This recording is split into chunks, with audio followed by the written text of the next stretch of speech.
So here I'm going to give you the answer of our 21-day challenge, day 1. तो question इस तरह था कि nowadays tourists and scientists can visit remote areas such as the South Pole and these kind of places. So do the advantages outweigh the disadvantages? Okay. So पहले तो ये जो vocabulary आज हम इसमें सीखेंगे वो आपकी स्क्रीन पर है.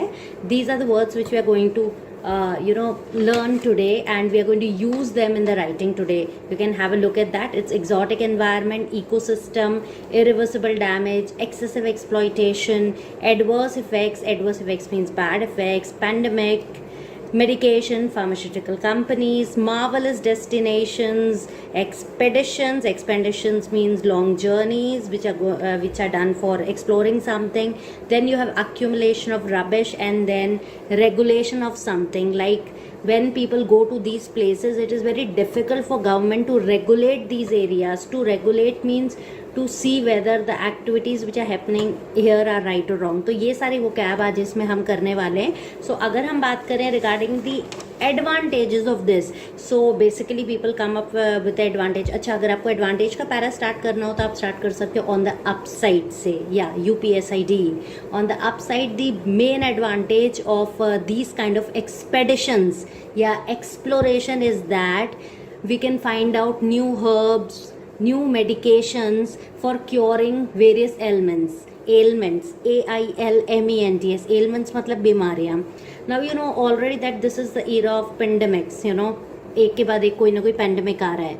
तो उस केस में क्या फ़ायदा होगा अगर इस तरह के एक्सप्लोरेशन होंगे. तो हो सकता है हमें कोई हर्ब्स ऐसे मिल जाए, कोई मेडिसिन ऐसे मिल जाए जो रियली इन आगे आने वाले प्रॉब्लम से हमें ओवरकम करा सकें, उन प्रॉब्लम को, उन डिजीज़ को, हम उससे जल्दी रिकवर हो सके. तो पेंडेमिक्स वाला एक तो प्रॉब्लम सॉर्ट आउट हो जाएगा.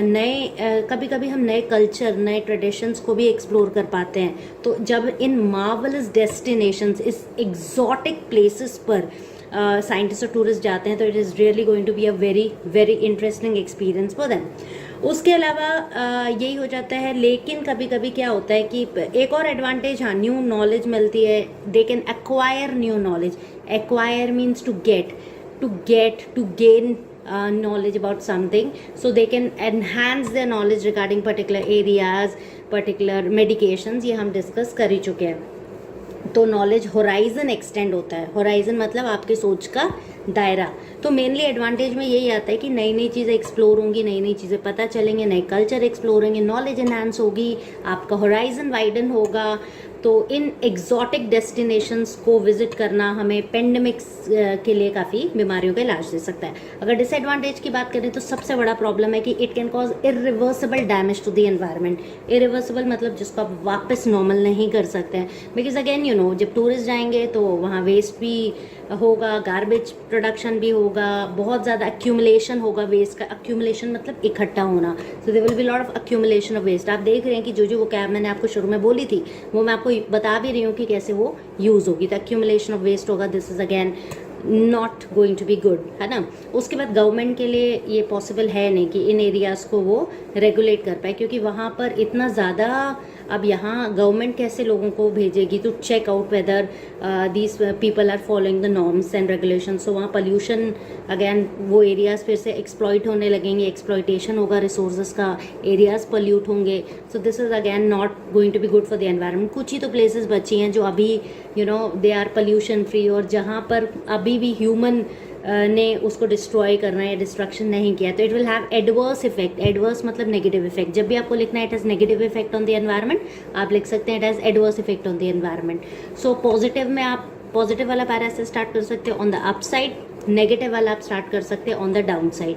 अब अगर कंक्लूजन की बात करें तो आप कुछ भी लिख सकते हैं. आपको लगता है अगर नुकसान ज़्यादा है, मुझे लगता है कि disadvantages of exploring these places are far higher than advantages. So I think at least these places should be left for explore. They should not be explored or exploited. Rather जो available resources हैं उनसे ही हमें अपनी बाकी problems को sort out करना चाहिए. I think this is not a prudent idea to explore these places. Prudent क्या होता है? Wise idea. PRUDENT. Prudent idea. It is not a prudent idea to visit such places.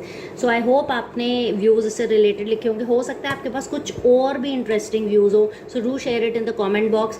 So अब आपका Day 2 challenge भी ready है. So let us see कि whether आप इसके ऊपर लिख पाते हैं कि नहीं. फिर मैं आऊँगी आपके लिए एक नया वीडियो लेकर on the answer of Day 2 challenge.